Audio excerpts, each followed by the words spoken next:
"Move out of the way, Grandma. This equipment is for real athletes." Officer Jake Mitchell sneered at the elderly black woman struggling with the bench press. His partner Tyler laughed as they flexed their muscles nearby, making loud comments about old people taking up space. What these cocky young cops didn't realize was that the 67-year-old woman they were mocking was Sergeant Major Dorothy "Iron" Washington, the legendary police academy instructor who had trained over 3,000 officers during her 40-year career. And tomorrow morning, she would be standing in front of their rookie class as their new fitness instructor.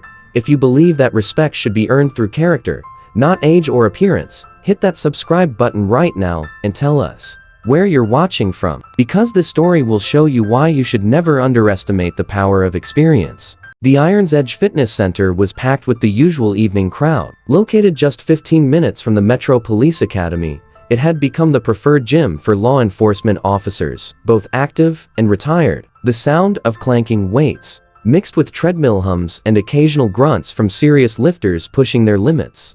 Dorothy Washington, 67, moved through her workout routine with methodical precision that had defined her entire career. Her gray hair was pulled back in a practical ponytail, and she wore a simple black tank top that revealed arms still corded with muscle. Despite her age, to casual observers, she might have seemed like any other senior citizen maintaining her health. But Dorothy was extraordinary. For 40 years, she had served in law enforcement, the last 25 as training instructor at Metro Police Academy. During her legendary career, she had earned the nickname Iron not just for incredible physical strength, but for unwavering moral backbone and ability to forge raw recruits into exceptional officers. She had trained over 3,000 police officers, many becoming chiefs, detectives, and community leaders. Tonight, Dorothy was just another gym member, quietly working through her routine on what would be her last evening before returning to active duty as special instructor for the Academy's new advanced training program. Officers Jake Mitchell and Tyler Brooks arrived at the gym with their usual swagger, both 26 years old and fresh from Academy graduation just 8 months earlier. They carried themselves with overconfidence that often comes with youth, good looks, and badge authority. Jake, a former college football player, stood 6'3", with the build that intimidated suspects and impressed civilians. Tyler, equally fit, but shorter and compact, had been state wrestling champion in high school.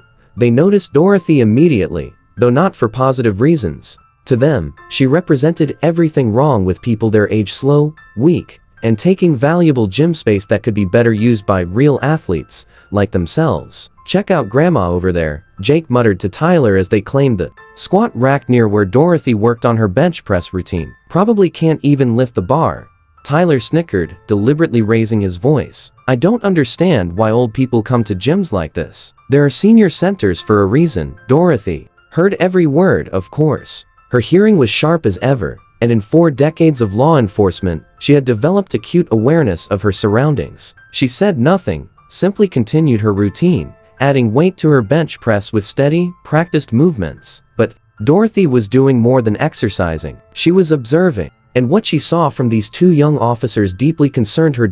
In her years as academy instructor, Dorothy had developed an eye for character that was virtually infallible. She could spot future leaders in the first week of training, just as easily as she could identify cadets who would wash out or become problem officers who brought shame to the profession. These 2 young men displayed attitude problems that made her professional instincts sound alarm bells. "Hey, Grandma," Jake called out loudly, causing several gym members to turn and stare. "You sure you can handle that weight? Wouldn't want you to hurt yourself." Dorothy glanced up briefly, meeting Jake's eyes with calm, steady gaze that somehow made him slightly uncomfortable, though he couldn't understand why. She didn't respond verbally, simply returned to her set.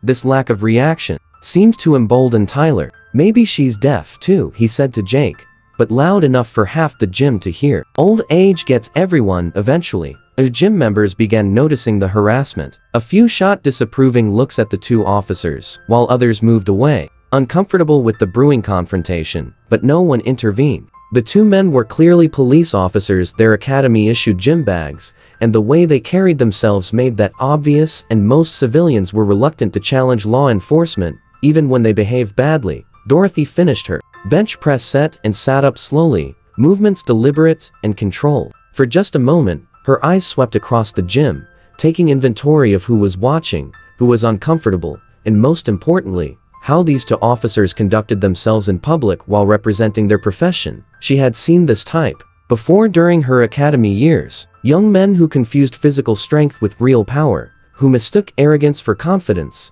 and who failed to understand that wearing a badge was a privilege that came with responsibilities. Most could be reformed with right guidance and discipline. Some could not. Must be nice having all day to work out when you're retired. Jake continued his commentary, now clearly performing for his partner and anyone else listening. Some of us have real jobs protecting the community.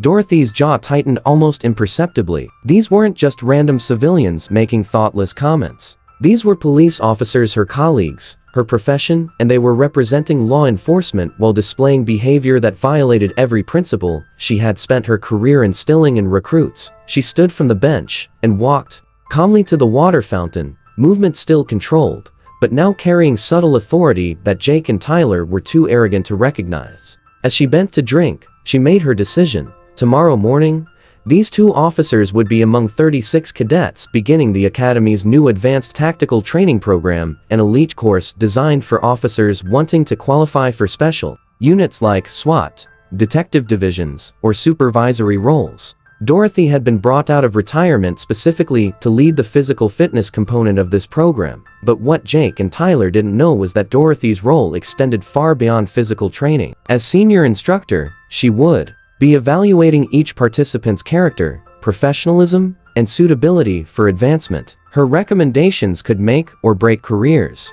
But what these officers didn't know was that their cruel joke was being overheard by someone who would change their lives forever. As Dorothy returned to her workout area, Jake decided to escalate his harassment. He and Tyler had been drinking before coming to the gym, not heavily, but enough to lower inhibitions and amplify their natural arrogance.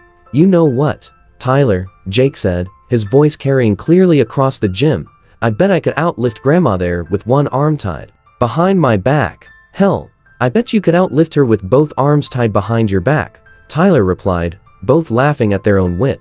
Dorothy had moved to the pull-up station, where she began her routine with movements surprisingly fluid and controlled for someone her age, but Jake and Tyler were too busy enjoying their performance to pay attention to the quality of her form or the fact that she handled exercises with obvious expertise.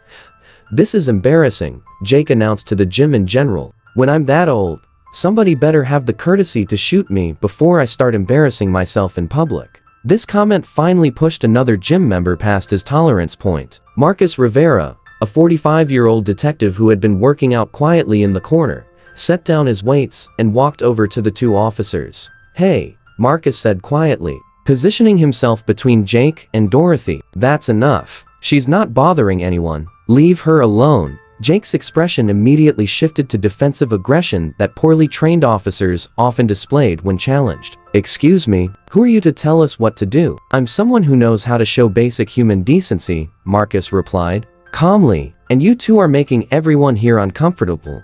Tyler stepped forward, chest puffed out. "We're police officers. We don't need some civilian telling us how to behave." Marcus smiled grimly and pulled out his own badge. "Detective Marcus Rivera, 15th Precinct. And you two are still out of line." The confrontation attracted more attention. Several gym members stopped their workouts to watch, and tension in the air became palpable. Dorothy, still at the pull-up station, continued her routine, but clearly listened to every word. Jake's face reddened with embarrassment at being called out by a superior officer. Instead of backing down gracefully, however, he doubled down on his position. "Detective, we're just having a little fun. No harm in that. The old lady doesn't seem to mind." "Actually," came a new voice from the pull-up station, "she does mind." Everyone turned to look at Dorothy, who had finished her set and now faced the group. When she spoke, her voice carried quiet authority that immediately commanded attention. "Gentlemen," she said, addressing Jake and Tyler directly, "you've spent the last 20 minutes demonstrating complete lack of professionalism, courtesy, and basic human respect. As a member of this gym, I find your behavior disruptive. As a citizen, I find it appalling. And as a fellow law enforcement officer, I find it absolutely unacceptable." The last words hit Jake and Tyler like a physical blow. Fellow law enforcement officer? This elderly woman they had been mocking was a cop? Jake recovered first, his embarrassment manifesting as defensive aggression. Yeah, right. What were you, a school crossing guard? Dorothy's expression didn't change, but something in her eyes shifted, a hardening that Detective Rivera recognized immediately as the look of someone who had commanded respect in dangerous situations for a very long time. Sergeant Major Dorothy Washington, she said simply, retired after 40 years of service, 25 of those training officers at Metro Police Academy, and tomorrow morning, I'll be resuming active duty as lead instructor for the Advanced Tactical Training Program. The silence that followed was profound. Detective Rivera's eyes widened with recognition. Every officer in the city knew the name Iron Washington, even if they had never met her. Jake and Tyler, however, were too young and too new to immediately understand the significance of what they had just heard. Tyler was first to speak, his voice smaller than before. Advanced Tactical Training? But that's the program. We're starting tomorrow. Dorothy nodded slowly. Yes, it is. And I'll be evaluating each participant for professional conduct, leadership, potential, and suitability for advancement within the department. The full weight of their situation began to dawn on Jake and Tyler. They had just spent an entire evening publicly humiliating and disrespecting the woman who would be judging their fitness for career advancement. The woman whose recommendation could determine whether they ever advanced beyond basic patrol duty. But Dorothy wasn't finished. However, she continued, my evaluation of your conduct tonight will be separate from your performance in the program. Everyone deserves a chance to learn and grow. The question is whether you're capable of doing so. The moment Dorothy revealed her true identity, the entire gym went silent. Detective Rivera stepped forward, extending his hand to Dorothy. Sergeant Major Washington, it's an honor to meet you. I've heard stories about your training methods from officers throughout the department. Dorothy shook his hand warmly. Detective Rivera, thank you for intervening. It's good to see there are still officers who understand that the badge comes with responsibilities, not just privileges. Jake and Tyler stood frozen, their minds racing as they tried to process the catastrophic mistake they had just made. Jake, in particular, was experiencing panic he had never felt before. The Advanced Tactical Training Program was his ticket to the detective division, something he had been working towards since joining the force. And he had just blown it by being completely disrespectful to the program's lead instructor. Ma'am, Jake began, his voice cracking slightly. Dorothy held up a hand, stopping him. Officer Mitchell, isn't it? And Officer Brooks? The fact that she knew their names sent another chill through both men. Of course, she would know she would have received their files as part of her preparation for the program. Ma'am, we didn't know. Tyler started. Didn't know what? Dorothy interrupted, her voice still calm, but carrying an edge that made both officers instinctively straighten their posture. Didn't know that elderly people deserve basic respect? Didn't know that police officers are supposed to set examples for community behavior? Or didn't know that actions have consequences? Neither officer could formulate an answer. Dorothy continued, in 40 years of law enforcement, I've seen officers face down armed criminals, handle domestic violence situations, and make split-second decisions that saved lives. But I've also seen careers destroyed by poor judgment, lack of character, and failure to understand that being a police officer is about service, not power. She paused, letting her words sink in. What you displayed tonight wasn't just disrespectful, it was fundamental failure to understand what it means to wear a badge. You saw someone you perceived as vulnerable, and decided to use that as an opportunity to make yourselves feel superior. That's not law enforcement, that's bullying. Jake's face was now completely red, whether from embarrassment, anger, or combination of both. Ma'am, we're sorry. We made a mistake. No. Officer Mitchell, Dorothy replied. A mistake is using the wrong form in a report, or forgetting to check your equipment. What you did tonight was reveal your character. The question now is whether that character can be reformed. Detective Rivera, who had been watching this exchange with fascination, cleared his throat. Sergeant Major, if you don't mind me saying, these officers are lucky they're getting the chance to learn from you. Most people who display this kind of judgment don't get second chances. Dorothy nodded. Detective Rivera is right. In many departments, conduct like yours tonight would result in immediate disciplinary action. Harassment of civilians, bringing discredit to the uniform, failure to maintain professional standards, any of these could be grounds for suspension or termination. Tyler found his voice. Are you going to report us? Dorothy considered the question for a long moment. That depends on what you do next. Tomorrow morning, You'll report to the academy at 0600 hours for the start of advanced training. You'll be in my physical fitness class at 0800. How you conduct yourselves from this point forward will determine not only whether you complete the program, but whether you have careers worth completing. She gathered her gym bag and water bottle, preparing to leave, but before she did, she turned back to the two officers one final time. Gentlemen, let me leave you with something to think about. Tomorrow, you'll be participating in a program designed to identify and develop the department's future leaders. The standards are high because the responsibilities are high. Every officer in this program will face situations where they have to choose between what's easy and what's right, between what serves them and what serves the community. She slung her bag over her shoulder. Tonight, you faced one of those choices in a simple gym setting. You chose poorly. Tomorrow, we'll see if you've learned anything from that failure. What happened next at the police academy would become legendary among recruits. The next morning arrived gray and cold, with light drizzle that seemed to match the mood of 36 officers gathering at Metro Police Academy for advanced tactical training. Jake and Tyler arrived early, both having slept poorly and spent most of the night alternating between panic and denial about their situation. The academy's main training facility was imposing, designed to intimidate and inspire equally. Its concrete and steel construction suggested permanence and authority, while the motto carved above the entrance, honor, courage, service, reminded everyone entering what they were expected to embody. Exactly 0600 hours. The 36 participants assembled in the main lecture hall. They represented the cream of the department's patrol officers, men and women who had distinguished themselves through exceptional performance, leadership potential, or specialized skills. Competition to get into the program was fierce, and everyone in the room understood that successful completion could transform their careers. Captain Michael Torres, the Academy's commanding officer, took the podium to address the group.